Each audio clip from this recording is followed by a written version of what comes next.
Alright, magandang araw po sa inyong lahat mga kababayan. Batang Maynila to, it's. Napanood nyo na ba itong video ito? Kasi itong video ito, marami pong pinaiyak na DDS. Naku po, ang dami pong mga DD shit na nag-react dito sa video ito. At ang sabi nila, ito raw ay pang-insulto dito sa nanalong mayor dyan po sa Davao City. O kasi alam naman natin, itong si dating Pangulong Rodrigo Duterte, na bagamat nakakulong po dyan sa The Hague, o dyan po sa the Netherlands, dyan po sa detention na facility ng ICC, ay tumakbong mayor. At bagamat itong Davaoenyo ay meron pong choice, o pwede silang mamili ng kanilang magiging mayor, mas pinili pa rin nila yung dating mayor. Ito nga pong si former President Rodrigo Duterte. So ayaw siguro nilang magkaroon ng pagbabago sa kanilang lugar. At satisfied na sila dun sa nangyayari dyan po sa Davao. Yung laging baha, yung ang dami pong mga droga, yung mga kwento nila na wala ng droga dyan, ano lang yun, chismis lang yun mga kababayan, gawa-gawa lang yun Matagal lang pinagtakpan ng mga kapulisan dyan sa Davao yung totoong sitwasyon. Kaya nga natanggal yung mga dati nakaupo dyan well, buhay nila yan dyan sa Davao. Kung pinili nila si dating Pangulong Rodrigo Duterte na manatiling mayor nila, bahala sila, di ba? Well, ito po kasi nga video ito ay sinabi ng mga DDS na ito raw ay pang-iinsulto kay dating Pangulong Rodrigo Duterte na ngayon ay mayor po ng Davao. Pakinggan natin mga kababayan at magbigay na rin kayo ng reaksyon tungkol dito sa video ito. So ito pong babaeng ito ay sabihin ko na sa inyo, meron po kasing ID. Ayan PNG. So ano to? Procter and Gamble. Hindi ko lang alam kung meron pang kumpanya na PNG ang abbreviation. So inassume nila na ito ay Procter and Gamble. So meron silang event na ang event na ito ay yung parang yung ito pakita ko sa inyo mga kababayan. Yung tawag sa advance ko na. Ayan. Meron po kasing laro na ito na magsasalita sila at every word lilipat-lipat. Kunyari may magtatanong, sasagutin na itong tatlo. Sabi nga nila stand-up comedian itong mga to So pag sumagot sila, isa-isang salita, tuloy-tuloy. Okay, so ganun yung setup. At hindi po yung nag-viral dahil dito sa setup. Nag-viral po itong video na to dahil po dun sa tanong nung babae na sinasabi nila di umano ay empleyado raw ng Procter and Gamble. Di pa naman tayo sure. At dahil po sa tanong ng babae, nako po, nagtawanan po yung mga tao. So pakinggan natin at ibigay nyo rin po mga kababayan yung inyong mga reaksyon tungkol dito sa tanong ng babae. Ito po ay mayroon ng 1,400 comments at 2,400 reactions. Tingnan nga natin. Sa 2,400 reactions, 1,500 laughing reactions ang naitala. At 806 po yung nag-like at 99 po yung nagalit. So ito yung 99, ito sigurado yung mga DDS. Yan, nagalit po itong mga DDS dito sa tanong ng babae. O dyan po sa kanilang event. Okay, so pakinggan natin mga kababayan itong sinabi po ng babaeng ito. OFW po ba yung tawag sa mayor na working abroad? Okay, so yung tanong. OFW ba ang tawag dun sa mayor working abroad? Wala naman na tayong iisiping iba dyan kapag yun ang narinig natin. Alam naman agad na ang pinatutukuyan ay itong si dating Pangulong Rodrigo Duterte. O dahil nanalo nga po siya bilang mayor, pero nandun po siya saan? Nakakulong po dun sa The Hague. So ang tanong, OFW ba daw? Overseas Filipino workers ba daw ang tawag kay Duterte? Itong mayor na nagtatrabaho po sa ibang bansa. Kasi nga po nakakulong. Ano po ang sagot? Bago sumagot mga kababayan, katakot-takot na hiyawan. Etong naging reaksyon ng mga nandyan po sa event. Kasi nga, para bang tama naman yung tanong eh. Di ba? Meron bang mali doon sa tanong? Tanongin ko nga po kayo mga kababayan, meron bang mali doon sa tanong? Oh. OFW ba yun kapag yung mayor nagtatrabaho sa ibang bansa? Tanong ko lang, overseas Filipino worker ba yun? Ay, yung tanong ng babae na naging naging sanhi ng katatawanan dito po sa sa nangyaring event. So, idiretso na natin. Ulitin ko, tapos idiretso na natin. Baka magalit na naman yung iba. Sabihin, marami kasi ako nakikita na nagko-comment. Patapusin mo muna yung video bago ka magsalita. Mga high blood eh. O sige.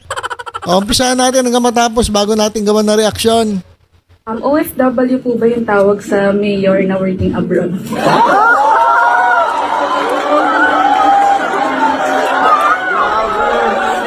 Magaling. It's just a general question. Usually, ito ay isolated case. Siya ay nasa preso. Siya ay whiz. Ayun. So this is an isolated. Okay, so yan mga kababayan yung maikling video na nag-viral. At galit na galit po eto mga DDS. Dito po kay ate. At dahil nga nagalit sila kay ate, pinag-initan yung ID. Pinag-initan, talagang hinanapan ng hinanapan ng pwedeng gantihan eh. Nakakita nila may PNG Procter & Gamble. So dahil sa galit nila, dahil nga iniinsulto raw si dati Pangulong Rodrigo Duterte na now mayor ng Davao City, eto ngayon ang pinag-iinitan nila. Eto nga Procter & Gamble. Eto nga, may papakita ko sa inyo. Ayan Ito pong isang Facebook page ng Salamat PRRD. Basahin natin yung kanyang reaction nung nakita niya yung yung video na yon. Sabi niya, napanood niyo yung employee party ata ng PNG. So yata, hindi pa sure. Hindi sure. Sabi nga niya yata, ata. Napanood niyo yung employee party ata ng PNG? Yung minamok nila si PRRD asking kung OFW ba daw na matatawag yung kapapanalo lang na mayor na nasa Dahig. Actually, wala naman tayong magagawa sa trip ng babae at sa trip ng mga stand-up comedians kung ayaw nila irespeto ang segment ng population na nagmahal kay PRRD. It is really on them. Tapos sabi pa niya, since kanya-kanya tayo ng trip at ayaw nilang respetuhin si PRRD at ang pagmamahal at paggalang natin sa kanya, ito ang sarili kong trip. Okay. So ang trip niya, nilista niya raw lahat ng produkto ng Procter & Gamble. Okay. So ayan mga kababayan, hindi ko na isa-isay na, basahin nyo na lang. So, Pampers, Ariel, Downy, Tide, Febreze, Mr. Clean, ayan, mga halos lahat ng mga kababayan ginagamit po sa tahanan, sa bahay. Ewan ko lang, ibig sabihin, etong nag-post na ito, sabi niya, all these products will not make my grocery list from now on. So, gusto niya raw i-boycott etong mga produkto ng Procter & Gamble dahil po dito sa sinabi ng babae na may ID ng PNG. So, masyado silang nasaktan. Actually, parang ang babaw naman na itong tulongges na to. Sa totoo lang pero may papaboycott mo itong mga produkto na to. Siguro kahit hindi bili ng mga DDS to, mayaman pa rin ng Procter & Gamble milyon-milyon ng kanilang kanilang mga consumers So kalokohan na itong sinasabi nitong i-boycott. Well, karapatan mo naman yung mag-boycott. Mas lalo ka lang pagtatawanan ng mga hindi naniniwala sa mga Duterte. Ako, pagtatawanan lang kita. Kasi subukan mo na hindi gumamit na itong mga to. Baka makita ko na lang O baka kainin mo lang yung sinasabi mo na hindi ka nabibili ng mga ganito. Yan, yung mga produkto na yan. Kasi ito, mga ano to, essentials ito eh. O, Pampers. O, marami naman mga counterpart yung mga produkto na yan. Di yun ang bilhin mo. Bahala ka sa buhay mo. Diba? Kung yun ang panata mo sa buhay na talaga na ikaw ay maging ang panatikong Maka Duterte. Ito mga kababayan, birong ito, alam nyo ba, mas wala pa nga ito sa doon sa mga biro ni Duterte. Yung mga pagmumura, panlalait sa presidente, paninira sa mga congressman, congresswomen, at pambabalahura sa ibang mga babae, pambabastos. Wala pa nga ito eh. Kumpara doon sa ginagawa ng mga Duterte, masyado naman kayong iyakin. Hindi, sa totoo lang, wala. Ano lang nito eh. Kumbaga, napakaliit nito kung ikukumpara sa pambabastos ng mga Duterte dito sa ating presidente. O sa ilan sa mga kaalyado ng presidente. At meron pa nga siya mga binabastos na ibang babae. Diba? So itong mga panatikong mga Duterte, ano gusto nyo? Kayo-kayo lang ang pwedeng magbiro.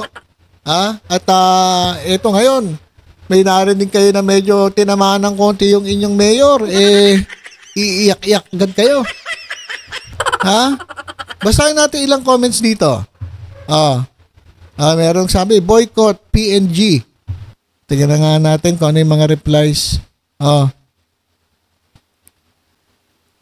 Hindi nyo nga naipanalo yung Duterte tapos boycott pa. Yung panawagan ninyo last time na no remittance daw, wala namang sumunod. Pero pag idolo ninyo ang nanghamak ng ibang personality, dapat okay lang sa lahat. Tama. Ganun din yung sinasabi ko, di ba?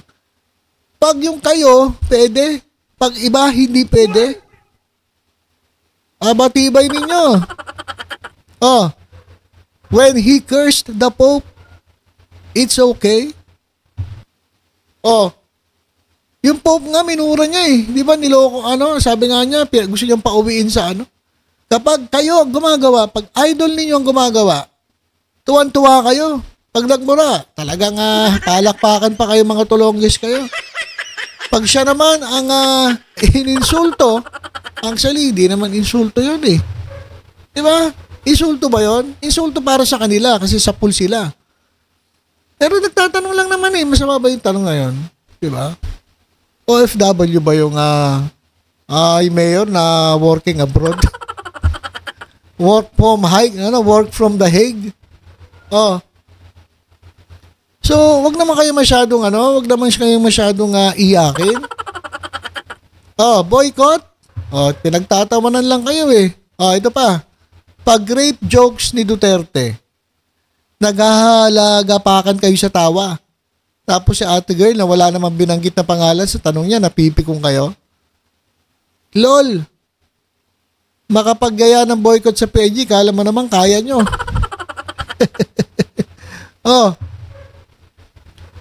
Sabi nga nito, almost all of the products necessary in our everyday living that we are using now are from their company. Kaya, wala yan. Kalukuhan yan. Yung sinasabi niyong boycott na yan. Halos lahat yung ginagamit ninyo eh.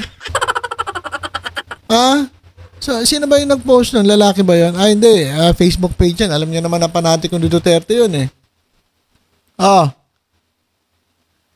Only in the Philippines, yung mayor ay working from The Hague. Pero mga kababayan, ang mangyayari niyan, magiging acting mayor etong si Baste Duterte. Acting mayor. At ang mag-acting vice mayor ay siguro yung number 1 na konsehal diyan po sa Davao. Pero ibang klase talaga yung mga Davaoenyo. Hindi ko po nila lahat Yung mga syempre yung mga Duterte fanatics lang na kahit wala si Duterte ay binoto pa rin. Sabi naman nila, ayun daw ay protest vote. Dahil nga hindi nila nagustuhan itong papakulong kay Duterte dun sa The Hague. Yan po sa ICC. At yung isa pang issue, yung sa impeachment ni Sara Duterte. So, marami rin naman dito sumusuporta pa rin kay Duterte at marami pa rin talaga nasaktan. Ayan, tawa now, no work later. Pero alam niyo mga kababayan, hindi pwedeng tanggalin ito ng Procter & Gamble. Wala pong dahilan para tanggalin ito ng Procter & Gamble. Kalokohan po 'yan. Bakit niyo idadamay ang politika? At isa pa, biro lang naman 'yan eh. Tapos tatanggalin siya ng Procter & Gamble. Sa tingin ko hindi makatarungan na siya'y tanggalin ng Procter & Gamble. Para namang gago ang Procter & Gamble kapag anong ginawa nila. Saka wala naman siyang binanggit na pangalan eh. Diba? Talagang iyakin lang itong mga DDS na ito. Kapag sila ang nang insulto pwede.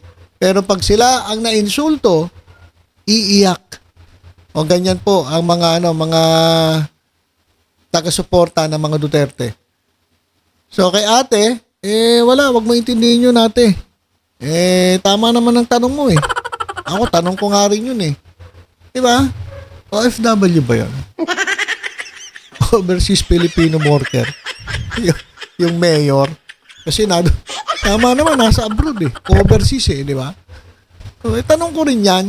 So, wala yan. Huwag mo intindihin yan na ate. Ang galit lang dyan yung mga nasaktang mga DDS na gusto nila, sila lang ang pwede mang-insulto. Sila pag na-insulto, iiyak at magka-cancel. Kala naman nila, kaya nila cancelin na itong mga produkto ng Procter & Gamble. Pagtingin mo dun sa bahay ninyo, panay produkto ng Procter & Gamble eh. So, napaka-tulongis din na itong nag-post ng panatiko ng mga Duterte. Ayan, no? Okay, so ilan po muna mga kababayan. Tutok-tutok lang po dito sa Batang Maynila. Sa iba pang updates, ingat po tayong lahat. God bless po.